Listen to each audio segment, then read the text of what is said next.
and so what happens with trying to codify things, as in, as we have experienced since Roman times, there will be gaps, right? And then you say, yes, and what has happened in the Perak case is it's thrown up a gap, right? You don't have a particular rule for something. You say, yes, the ruler has a discretion, right? He may do this, he may do that. Sometimes when read together, the rules appear to even conflict.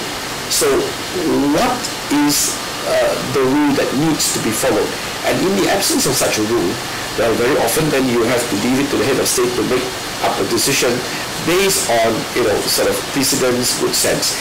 What the federal court did in this particular case was to adopt a decision of the Privy Council from the 1960s, the case of Aden Benro and Akim Tola, a case that went up to the Privy Council from the state of Western Nigeria, in preference to a High Court decision, right, that was made in Malaysia itself, right.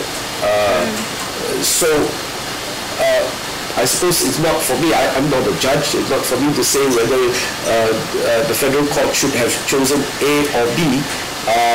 If I had been put in that position, I might not have decided the same way as the federal court did, for the simple reason that I would have liked to take into consideration the very differing political situations, right, in a state like Western Nigeria, which was a very colonial state at the time, and a state like modern Malaysia today, right, independent for the last 53 years already.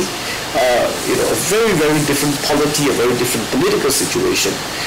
The Constitution must be interpreted and adapted with change in circumstances. And I think I would have liked to look at the broader context, the political context.